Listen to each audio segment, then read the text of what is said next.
Bueno, buenas noches compañeras y compañeros, buenas noches Camilo, ¿cómo estás? ¿Cómo estás, Rafa? ¿Cómo están, compañeros? Buenas noches.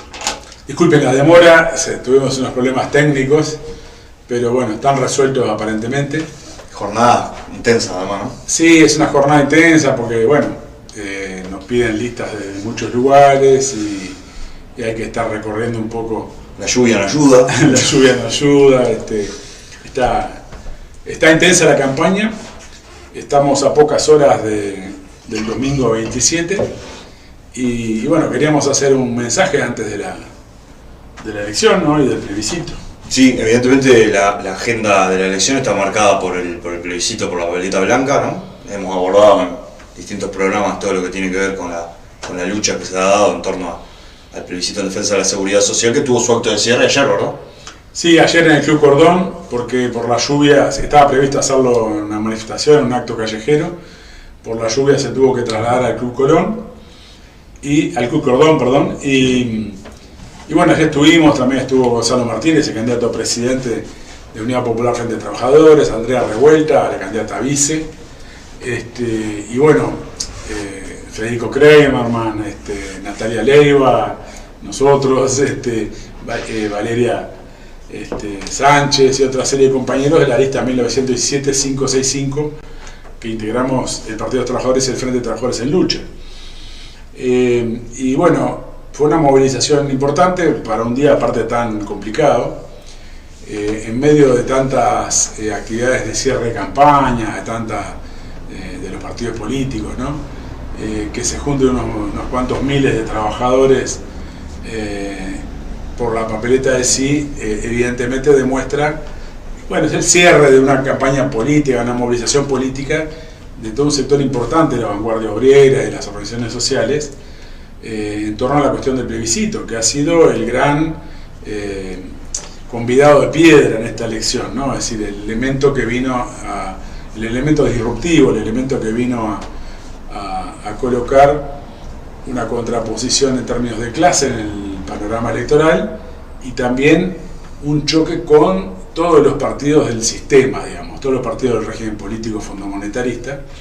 Y en este sentido, bueno, una de las posibles interpretaciones que tiene esta cuestión del plebiscito, algunos periodistas han colocado que, es decir, comparaciones, ¿no?, con elecciones en distintos países o plebiscitos en distintos países, donde el capital financiero fue derrotado de alguna manera, ¿no? Bueno, un ejemplo que se coloca en algunos medios de prensa, creo que lo vi en un artículo en Búsqueda, era la cuestión del Brexit, ¿no? La votación en Gran Bretaña para retirarse de la zona euro, donde la City de Londres, el capital financiero británico, defendía mantenerse en la zona euro, y es derrotado a partir de una campaña impulsada por gente con poco trayectoria política o ninguna, ¿no? Algunos personajes que aparecieron y prácticamente desaparecieron en el medio de la campaña. Y bueno, otras situaciones similares en otros países tienen ese componente de que el régimen político dominado por el capital financiero sufre un golpe político electoral. Pero bueno, en el caso del Brexit y en otras situaciones expresa una contradicción en términos de intereses burgueses contrapuestos, visiones de la clase capitalista contrapuestas o programas capitalistas contrapuestos. En el caso del plebiscito de la seguridad social tenemos una confrontación en términos de clase, por más limitado que sea el programa incorporado en la papeleta blanca del sí, de la seguridad social, incluye toda una serie de puntos a favor de la clase obrera y enfrenta a los partidos que defienden el aumento de la edad de retiro, el mantenimiento de la AFAP y mantener bajas las jubilaciones, ¿no? Evitar un aumento de las jubilaciones más bajas. Así que es claramente una confrontación entre clases. Bueno, por otra parte, una le apoya el PCNT, FUC, a las organizaciones estudiantiles, y el no, es decir, el sostenimiento de la ley actual y de la AFAP, lo defienden las cámaras empresariales, los banqueros, etc. Es decir, es muy clara la confrontación entre las clases. Y en este sentido, si bien es decir, alguien podría decir desde el punto de vista un politólogo, bueno, es un voto contra los representantes, es un voto anticasta, dirían en otros países en forma distorsionada, en el sentido de una casta política, un elenco político consolidado y establecido. En realidad acá tenemos un voto contra el régimen político, pero en términos de clase. Contradictoriamente, los trabajadores que votan el sí, en su inmensa mayoría votan al Frente Amplio, o incluso votan algunos a los partidos de la derecha, ¿no? Es decir, hay algunos partidos de la derecha, algunos candidatos menores, digamos, o punteros de los partidos de la derecha, que incluso le han dado una guiñada a la papeleta del sí, y por lo tanto, bueno, es una situación en este sentido que muestra cómo permea hacia otras expresiones políticas también la papeleta del sí, ¿no? Porque es un tema muy popular. Incluso está el representante patronal en el BPS, ¿no? Daniel Pereira, que hay que recordar, era el candidato de Un Solo Uruguay en las elecciones del BPS hace unos años. Competía con las grandes. Competía con una lista de las grandes cámaras empresariales, que aparte de ser apoyada por la derecha, era apoyada por el Frente Amplio. Mientras que Un Solo Uruguay era visto como una expresión muy de derecha, y en este sentido, bueno, logró una votación abrumadora en la elección entre los aportantes empresarios, que puede haber desde grandes empresas hasta pequeños comerciantes, pequeños... ganó por 20.000 votos.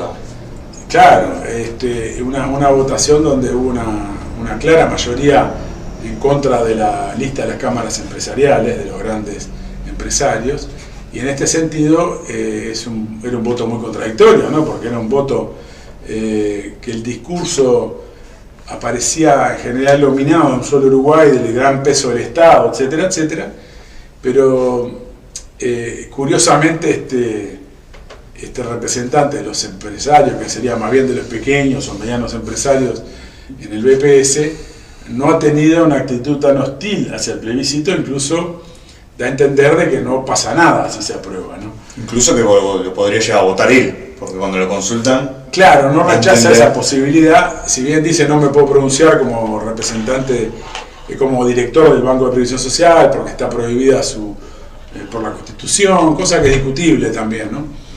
Porque esto no es política partidaria. Claro. Entonces, si el presidente de la República puede pronunciarse cuando el presidente de la República tampoco puede hacer política partidaria, ¿por qué el director del Banco de Previsión Social no podría opinar? Pero bueno, es otra discusión. En este caso lo notable es que casi que parece estar a la izquierda de Orsi, de Mujica y de Pacha Sánchez y de todos los... Es que entre Mujica, que dice que esto es pegarse un tiro en el pie, meterse preso solo, afeitarse con un hacha, etcétera, etcétera. Sí, cosas peores que ha dicho ahora. Cosas peores que dijo ahora. Incluso los spots de campaña parecen un ataque por elevación al plebiscito, ¿no? Cuando dice que él es un viejo que se está despidiendo de la vida, que hay que pensar en el futuro y demás. Todo parece alineado con una estrategia de ataque al plebiscito. Y este representante de los empresarios parece a la izquierda de eso, ¿no?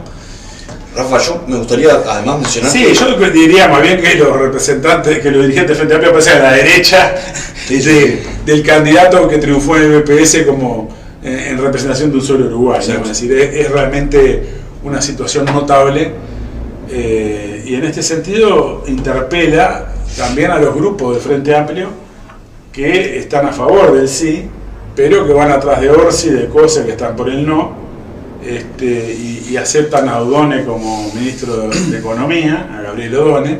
Y por ejemplo hubo declaraciones en ese sentido del propio Andrade, ¿no? Del Boca Andrade.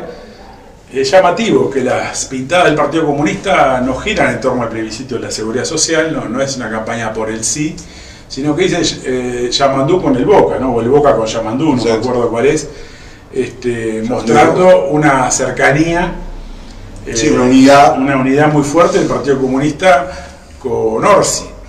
Y a la vez Andrade ha dicho que le parece natural que sea Odone el candidato a ministro de Economía, es un hombre que sabe, le quitó relevancia política. Gabriel lo menciona por el nombre, Gabriel como a Yamandú, como, pero bueno, Gabriel es un hombre del capital financiero, es un hombre de CPA Ferrer, que es una consultora, ¿no? Que está instalada en una zona franca, que ha asesorado, como el mismo Andrade reconoce, ha asesorado en la entrega del puerto a Catoen-Natí, que es decir, un monopolio privado por 70 años.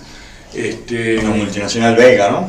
Una multinacional belga, y que, bueno, por otra parte, Andrade dice, bueno, tuvimos una diferencia sobre eso, como hay tantos matices y diferencias sobre muchos temas en el Frente Amplio sobre... Es decir, como si no fuera grave, no ya la privatización del puerto, sino la entrega a una sola empresa, ¿no? Privada en un puerto que está completamente, aparte, sacudido por denuncias permanentemente de circulación de contenedores de droga y otra serie de cosas, ¿no? Es decir, hemos visto también que esta privatización portuaria ha propiciado que el control sobre la circulación dentro de la zona portuaria está totalmente fuera de control, digamos, y por lo tanto se presta para el narco. Pero lo otro también le quitó relevancia a que O'Donnell no solo está en contra del plebiscito, que sería chocolate por la noticia, porque Orsi también está en contra del plebiscito. O'Donnell aconsejó al Frente Amplio votar la ley de la calle de Saldaña. Es decir, que y para Andrade no es grave que sea el ministro de Economía. Es decir, acá no se puede esperar de ninguna manera un gobierno en disputa, digamos, ¿no? O sea, por lo menos por lo que dice el Boca Andrade. Si hay disputa será por los militantes de base, en todo caso algunos militantes de base del Partido Comunista o del Movimiento Obrero, pero no por la orientación del Partido Comunista, ¿no? Rafa, dos cosas que me parece que estuvieron presentes en esta campaña y que meritan al menos un comentario. Una es que la chatura del debate político, ¿no? Todo el mundo se queja, los analistas, los propios candidatos, el hecho que no haya debate. De repente, si nos están viendo de otro país, ¿cómo que no hay debate interpresidencial? Y no hay debate interpresidencial. En particular nosotros, que impulsamos una candidatura independiente, del trabajador y de la izquierda, tuvimos grandes dificultades. Hay canales que directamente no invitaron a la fórmula presidencial, ni al candidato a presidente.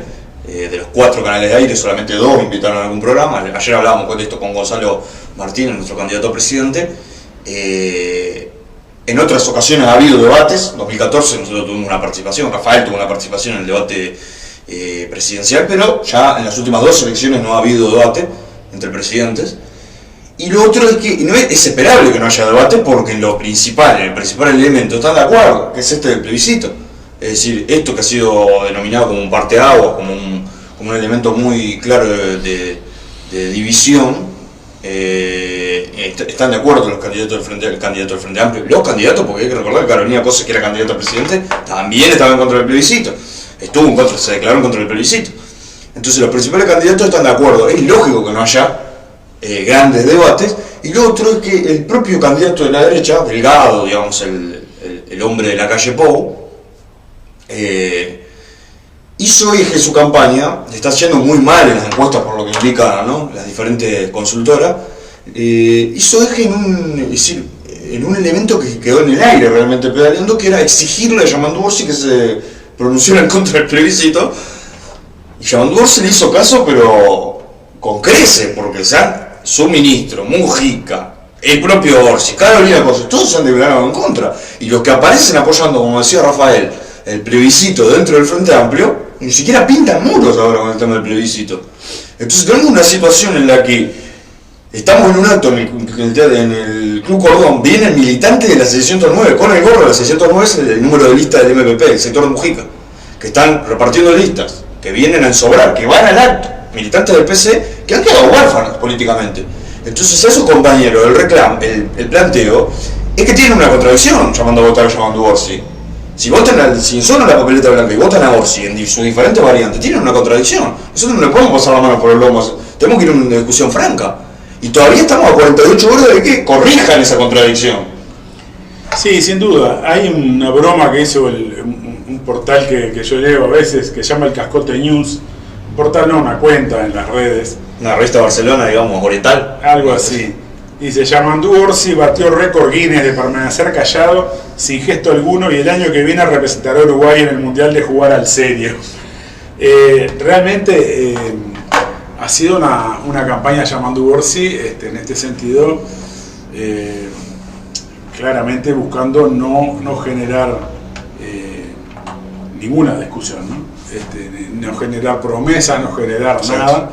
Y a pesar de eso, bueno, se le introdujo a último momento una mini crisis con una declaración que hizo el Pacha Sánchez, el candidato a senador del MPP de la 609. Su jefe de campaña, ¿no? Que es jefe de campaña de Orsi, que dijo que había que nacionalizar la SAFAP. Nadie sabía muy bien qué quería decir eso.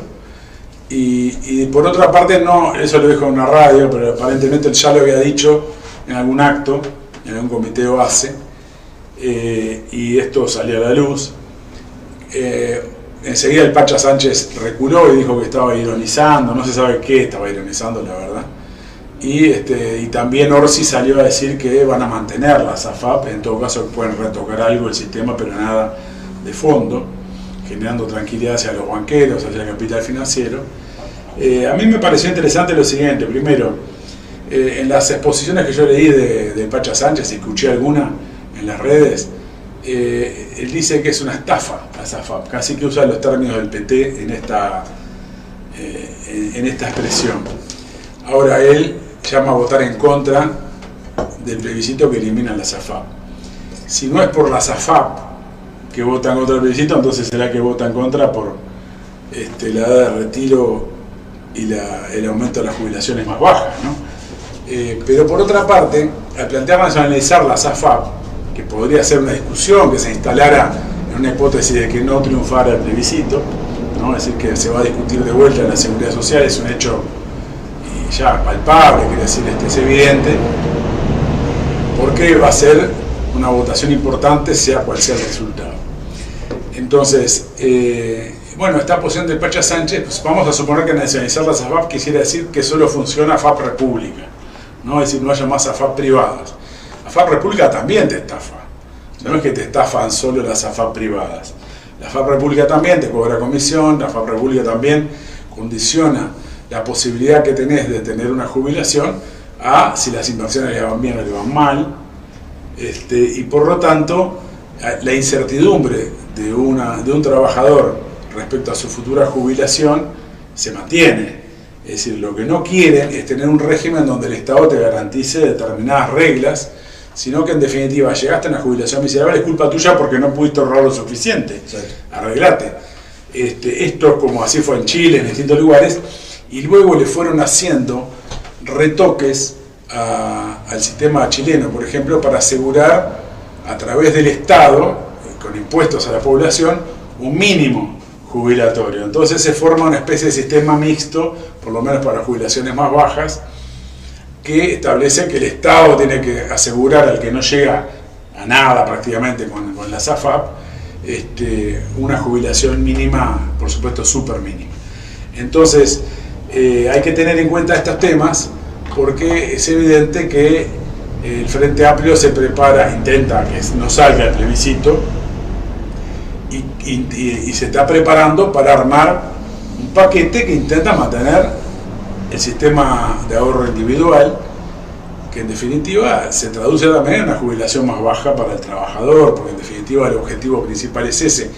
A ver, incluso si la jubilación es muy baja, aunque la edad de retiro no esté aumentada, el trabajador se tiene que quedar laburando, porque si no, no puede vivir con una caída abrupta de sus ingresos cuando se jubila.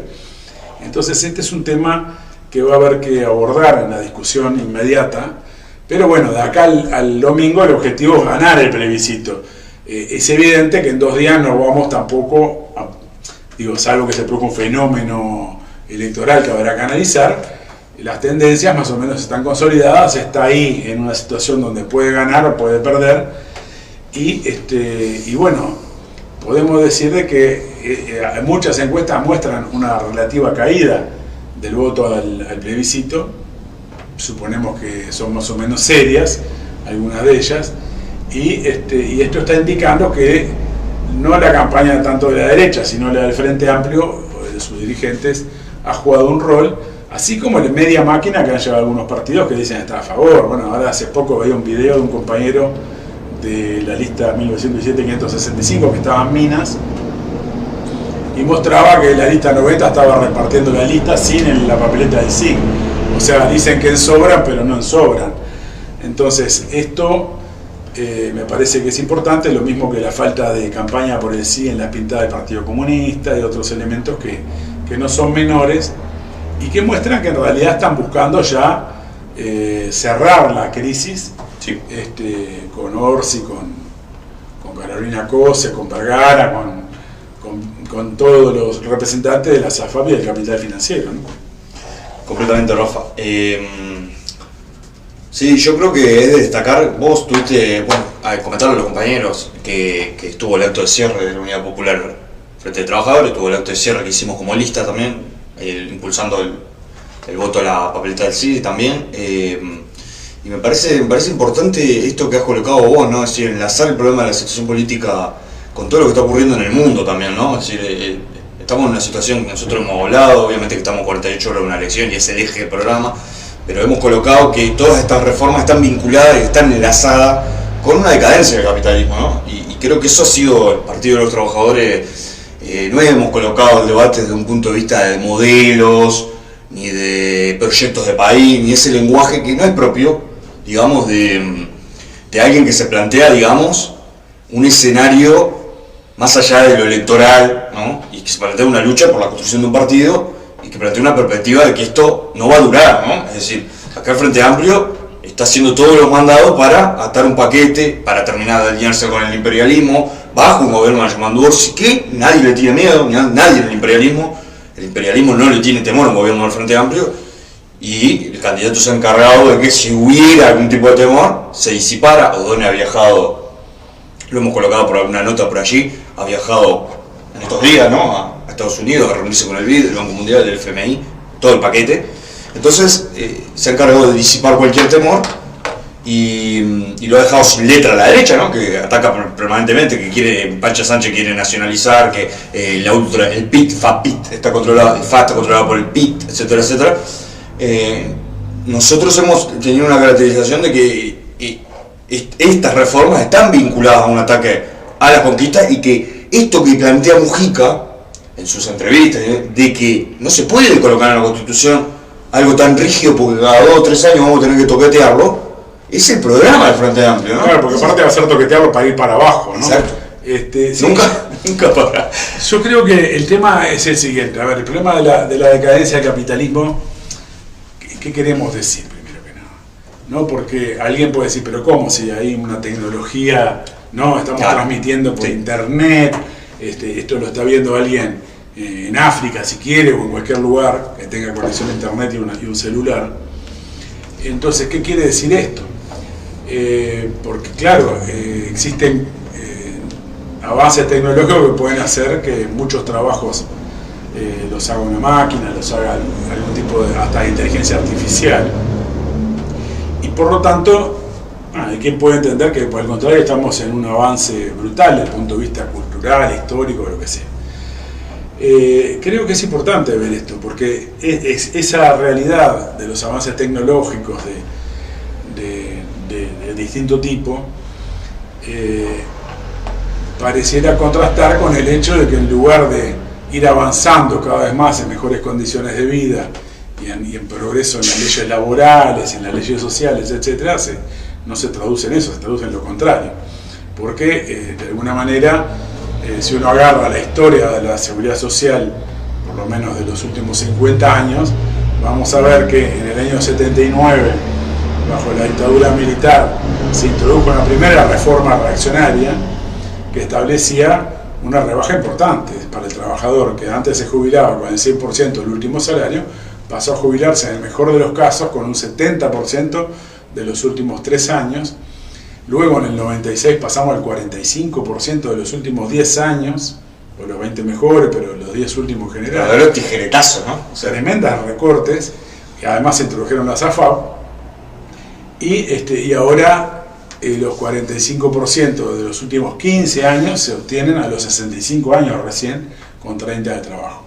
Quiere decir que permanentemente estamos recibiendo, ¿no?, recortes como tajadas de nuestros ingresos en el caso de alcanzar una jubilación, y en este sentido, por el contrario, vemos que las patronales han ido avanzando en quitarse de arriba el costo de pagar las jubilaciones, ¿no? Es decir, a través de distintas reformas tributarias y reforma de la seguridad social, se ha bajado el aporte patronal, se ha bajado el impuesto a la renta de las empresas y otra serie de impuestos, y por lo tanto el costo del mantenimiento del Estado, incluido la seguridad social, pasa a ser fundamentalmente a caer en brazos, en la espalda de los trabajadores.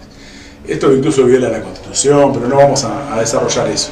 Ahora, entonces es una enorme contradicción, es decir, la humanidad tiene, por los avances tecnológicos, una capacidad de producir más, con menos esfuerzo, con menos trabajo, y hay una plétora de productos al alcance aparentemente de cualquiera, siempre que tenga que comprarlos, y a la vez el trabajador está cada vez más precarizado. Es decir, esta es la tendencia del conjunto del sistema capitalista, que se enlaza con otra tendencia, que es en esta saturación del mercado mundial, que no hay espacio para todos los grandes grupos capitalistas, todos los estados, hay una tendencia a la guerra muy profunda, ¿no? Es decir, que cuando hace 30 años caía el muro de Berlín, nos decían que íbamos a la paz universal, poco menos, ¿no? Se acababa la Guerra Fría, se acababa la amenaza de una guerra nuclear, se acababa una serie de problemas, y eso ya vimos cómo se agotó muy rápidamente, porque el mercado mundial volvió a un nivel de saturación y de estrangulamiento de la producción que llevó a la necesidad de la guerra. Y esto es lo que está sacudiendo el mundo. Entonces, estos elementos son los que tenemos que poner sobre la mesa. Intentamos ponerlo en la medida de nuestras posibilidades en el curso de la campaña electoral, porque se contrapone a la fantasía que pueden tener sectores de la izquierda que dicen, bueno, vamos al Parlamento a proponer una serie de mejoras. Y entonces, bueno, ni hablar que los que están subordinados a Orsi, a Gabriel Odón, etcétera, están verseando, ya quiero decir, ya no tiene sentido. Si vas a proponer mejoras, no vayas con esos presidentes y con ese ministro de Economía. Pero incluso desde nuestro lado, es decir, una cosa es que uno vaya a pelear por una reivindicación y a intentar llevarla adelante, apoyándose en la lucha popular, no por lo que un parlamentario pueda hacer. Pero otra cosa es que la tendencia general sea a que vamos a ir a un proceso de transformaciones y de reformas favorables a la clase obrera, y de esta manera equilibrar un poco lo que nos vienen robando los capitalistas. No es esa la tendencia es a una agudización de las crisis y de la lucha de clases, y para ese proceso nos tenemos que preparar, porque plantea la emergencia de situaciones explosivas, situaciones convulsivas desde el punto de vista político, como se ve ya en todo el mundo.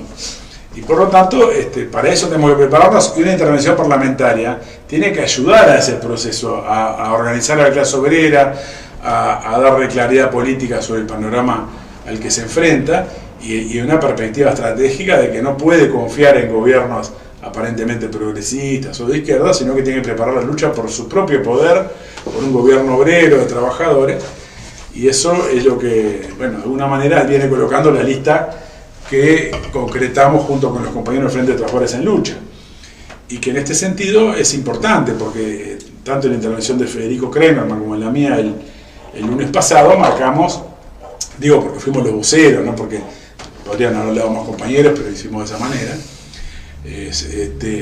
se planteó la importancia del trabajo que viene a partir de la elección, para intentar constituir un bloque de movimiento obrero en términos clasistas, en términos de una perspectiva revolucionaria. Y en este sentido la consigna de un frente de trabajadores adquiere una relevancia muy grande, especialmente si gana el Frente Amplio, porque ahí va a estar toda la presión para domesticar nuevamente a fondo los sindicatos, que conste que bajo el gobierno de la derecha tampoco llevaron adelante una lucha profunda, salvo expresiones de lucha que reventaron por fuera de la política de la mayoría, pero hay que recordar que la mayoría, no solo de la articulación, sino también del Partido Comunista, firmaron un acuerdo que rebajaba el salario al inicio de este gobierno, ¿no? En nombre de que había pandemia, que había que privilegiar el mantenimiento de los puestos de trabajo sobre el salario, aceptaron ajustes por debajo de la inflación. Tampoco hubo una lucha a fondo para impedir la LUC o para anular toda la LUC, no hubo una lucha a fondo para enfrentar la reforma jubilatoria, todo eso bajo un gobierno de la derecha, bajo un gobierno del Frente Amplio, de los amigos de Gabriel y de Yamandú y de este y el otro. Vamos a una situación mucho más tensionada en la interna de los sindicatos, que requiere luchar por la independencia del PIT-CNT, la independencia de clase frente al gobierno de turno y por la lucha, ¿no? Es decir, por la unificación de la lucha, el planteamiento de una perspectiva huelguística, de lucha en las calles, y esto va a requerir una lucha política muy intensa en el seno de los sindicatos y del PIT-CNT, y en ese sentido nos preparamos, porque hay que ver que un elemento primero que hay que analizar sobre los sindicatos es que el hecho que el plebiscito de ATCS haya logrado prosperar refleja, por un lado, que el programa que incluía era muy básico y muy comprensible para la inmensa mayoría de la base de los sindicatos, y por lo tanto era muy difícil ponerse en contra, pero también que se abrió una crisis en el seno del Frente Amplio y de los aparatos sindicales que permitió que triunfara esta moción, a pesar de todas las maniobras que hubo para intentar impedirla. A mí me parece esto muy importante, pero a la vez los 16 sindicatos que llevaron adelante esta votación en la mesa representativa, que en su mayoría eran de una coordinación sindical, una coordinación de sindicatos, no están expresando un removimiento pujante que se viene extendiendo, etcétera, sino que ha entrado una crisis también. Ha habido una ruptura de esta coordinación de sindicatos muy contradictoria con esta situación de que logró imponer una moción muy relevante en la mesa representativa del PIT-CNT. No es una moción puramente declarativa, sino una moción que implicó una movilización política de la clase obrera, porque este plebiscito es eso, una movilización política de la clase obrera en términos de unas reivindicaciones parciales pero muy importantes. En este sentido, esta crisis de la coordinación de sindicatos también obliga a hacer una rediscusión de cuál es la estrategia para el movimiento obrero y de cómo constituir una dirección clasista y combativa en el movimiento obrero uruguayo a partir de un desafío muy concreto. Vamos a un nuevo gobierno del Frente Amplio, con la experiencia ya acumulada de 15 años en los cuales no solo mantuvieron la SAFAP, sino que además atacaron el derecho de huelga, atacaron el derecho a la protesta. Y si tuvimos compañeros que terminaron procesados por la protesta por el traslado de la jueza Mota, tuvimos represión en el Codicen por parte de la policía, tuvimos prohibición de ocupaciones de lugares públicos y de empresas públicas por parte de los sindicatos, tuvimos decreto antipiquete, toda una serie de antecedentes de la LUC que se cristalizaron bajo el gobierno del Frente Amplio. Así que me parece que esta nueva experiencia no va a ser igual a la anterior, porque nosotros tenemos una experiencia acumulada como trabajadores, y por más que todavía podemos vivir cierto reflujo del movimiento obrero, no es una resignación, como el propio plebiscito lo marca. De hecho, Rafa, la campaña electoral del FA revela que no hay ninguna promesa. O sea, acá no hay ni, puedo mencionar lo de ningún gobierno en disputa, ni giro a la izquierda, ni contrapeso. Es peor, es decir, Mujica, las declaraciones de Mujica son atacando eso en cualquiera que quiera reflotar eso, digamos, no hay nadie que lo plantee al menos. Y es bueno, yo tengo la vaca atada, no me pidas nada, acá vamos a mantener la vaca. Me vas a votar igual, prometa o no prometa. Prometa o no prometa, y también esto que mencionabas vos, esta recopilación de hechos, gobierno Mujica, prohibición de ocupaciones, gobierno Vázquez, decreto antipiquete, represión, etc. Servicios esenciales en la educación. Servicios esenciales contra las huelgas. Es importante conceptualmente para entender cómo la centroizquierda, estamos siendo generosos llamándolo centroizquierda porque hasta Mieres se declara centroizquierdista, un tipo que ha atacado, ha sido uno de los que se ha destacado en el ataque al plebiscito, prepara el terreno para la derecha, ¿no? Es decir, en oposición a que la ultraizquierda, ¿no? los ultra, como menciona todo lo que está por fuera del Frente Amplio de la izquierda, somos los que le hacemos juego a la derecha. Acá se presenta la propia centroizquierda, ¿no? Voy a tomar lo que dijiste vos en el acto y no le voy a conceder el hecho de denominarlos progresistas, porque atacar un plebiscito tan elemental, me parece que esto hay que repetirlo, atacar 3 puntos tan elementales como los que se plantean en el plebiscito te quita cualquier credencial de progresista. Esta centroizquierda es la que prepara el terreno en toda América Latina, e incluso esto que es importante mencionarlo, creo que lo decías vos en el acto del lunes, Yamandu Orsi es una versión a la derecha de otros, ¿no? De Petro, el propio Lula, ¿no? El Lula 2, ni siquiera estamos hablando de Lula, Lula que transó con los bolsonaristas, con Temer, con los que voltearon a Dilma. Yamandu Orsi está a la derecha de eso. Entonces, compañeros, es necesaria una reflexión, es necesario razonar el voto, me parece, sacar conclusiones para después de la elección, obviamente, y que la votación y el propio referéndum saquemos todas las conclusiones, saquemos todas las enseñanzas de esta lucha política que se dio. Se viene el Congreso del Presidente después, o sea, hay una serie de mojones importantes que hay que creo que estoy convencido que superan el problema de la elección y el voto. Que incluso muchos compañeros que te dicen, che, yo voy a votar a Yamandú versus Barda Blanca, ya ahí hay un principio de ruptura, hay un principio de subordinación a uno. Hay una cierta aceptación de un ultimátum electoral. Exacto. Yo creo que sí, hay que. Vos mencionabas lo que dijo Mujica. Mujica ya en 2004, 2005, sobre todo en 2005 cuando ya habían ganado, él dijo, no espere, antes, 2004, perdón, ahora recuerdo. El que espere un cambio rápido, el que espere cambios profundos rápido, que no nos vote. Vamos a demorar 15 años, y esto es textual, en producir algún cambio profundo. Sí. Bueno, la realidad es que en el segundo gobierno, que fue el de Mujica, respecto al de Tabaré Vázquez, ya fue más de contención de cualquier reivindicación y de mayor represión que el primer gobierno de Vázquez, y el tercero, el segundo de Vázquez, fue peor que el de Mujica, en el sentido de que el salario, incluso todo eso se contuvo, el gasto en la educación y otra serie de aspectos de políticas sociales quedaron contenidos respecto al primer gobierno de Tabaré Vázquez, que es cierto que venía de una situación de un salario muy bajo y por lo tanto había unas urgencias mucho mayores.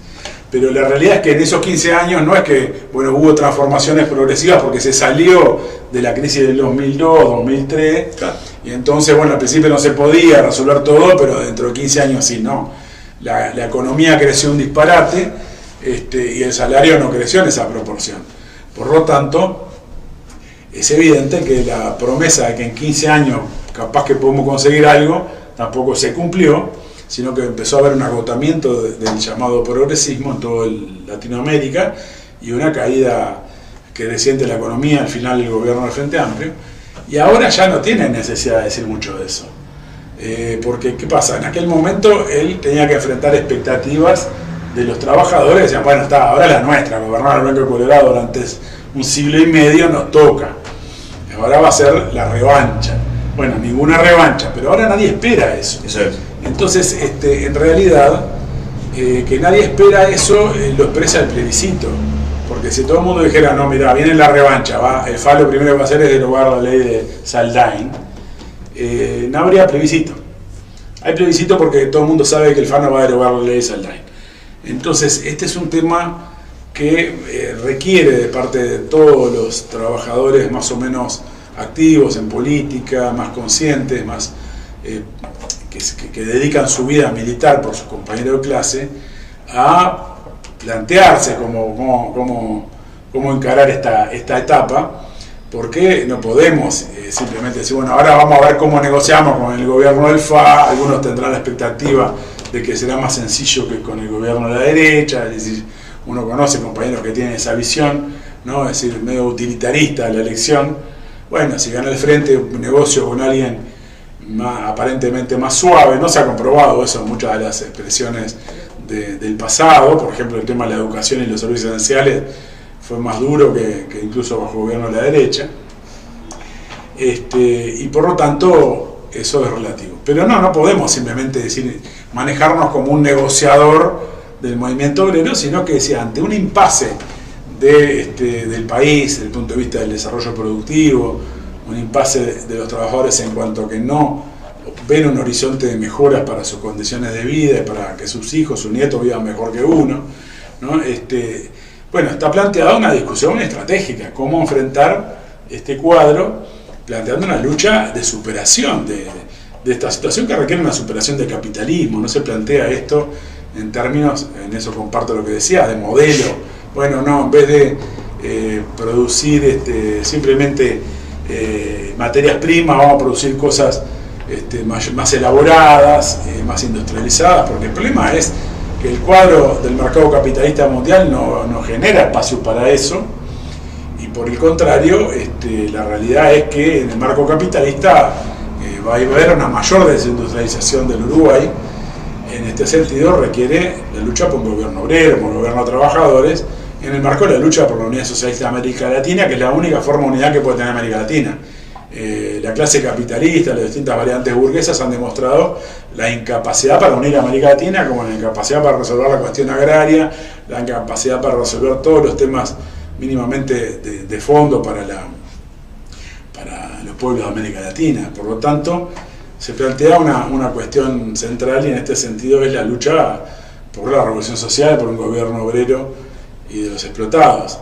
Creo que esa es la discusión que se abre, que de alguna manera hemos instalado en la propia campaña electoral, pero que va a profundizarse a partir del domingo 27. Y bueno, yo creo que vamos a salir pronto a hacer un balance tras el resultado, ¿no? Pero bueno, ahora habría que informar un poco sobre la lista, ¿no? Es decir, la lista va a estar presente en los circuitos, exacto, en todo el país. Pocas listas, lo que pasa porque el costo era muy grande, pero hemos logrado llevar listas a todos los circuitos en todos los departamentos. Quiere decir que aquellos compañeros que no lograron hacerse la lista, bueno, en principio deberían encontrarla en el circuito, pero bueno, lo ideal sería que fueran antes a algún punto donde está la distribución de las listas. Algunos lo han hecho a través de los teléfonos que hemos puesto a disposición el Frente de Trabajadores en Lucha y el Partido de los Trabajadores, que lo siguen haciendo, nos siguen llamando, pero por otro lado también hay puntos para esto, ¿no? Sobre todo el domingo. El domingo vamos a estar publicando exactamente los puntos, ahora no tiene mucho, pero va a haber en los principales puntos. En barrios, ¿no? En el Cerro, en el terminal del Cerro, en Plaza Avellán, La Teja, bueno, La Unión, etcétera, etcétera, y vamos a informarlo en las redes, a través de las redes. Esos puestos van a estar de 9 de la mañana a 18, y bueno, es pasar por ahí. La idea son puestos de la Unidad Popular, van a estar todas las listas allí. Si en particular están buscando la 1917 565, también va a estar. Y bueno, exhortamos a siempre ir con la lista en mano, obviamente, porque va a haber lugares que se van a ver las listas todas y que habrá separación entre los diferentes lemas, pero en otras, los circuitos ya sabemos que requiere que el presidente, las autoridades de mesa estén muy sobre. Acá va a haber muchos delegados entrando y saliendo, porque está la papeleta del CIE también, entonces recomendamos ir con la papeleta, hacerse la papeleta, de la lista y de la papeleta antes, obviamente, y si en caso de no hacerlo, obviamente buscarlo en el circuito. Esa es una exhortación en todo el país.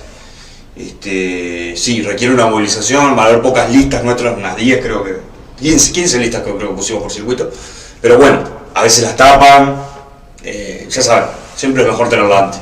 Así que nada, mañana, durante de la mañana hasta la noche, va a estar abierto nuestro local, que es el Paysandú 802, esquina Florida. Pueden pasar por acá a buscar la lista, y el domingo mismo en esos puestos y en el propio local también.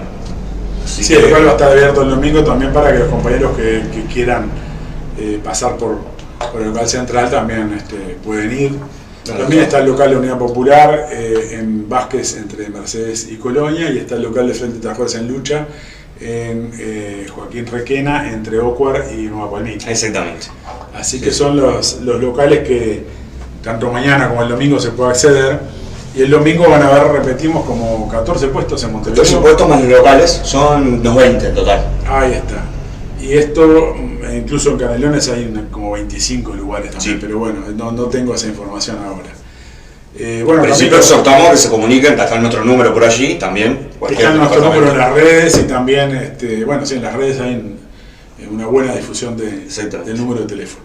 Bueno, Camilo, quedamos por acá, me parece. Quedamos por acá, esperamos, bueno, el domingo, y después saldremos con algún balance medianamente rápido. Sí, tampoco da para hoy, por lo extenso que hemos hablado, tratar algunos temas internacionales que serían fundamentales. Lo vamos a tratar en el próximo programa. Exactamente. Bueno, compañeros, a militar de acá hasta las 19 horas del domingo con todo por el voto a la papeleta de sí, a las listas de Unidad Popular Frente de Trabajadores, en particular a 1917-565, que es una lista con representantes del movimiento obrero, con luchadores, y que en este sentido es un embrión de la constitución de un Frente de Trabajadores de lucha, ¿no? Completamente. Bueno, hasta la próxima. Vamos, compañero.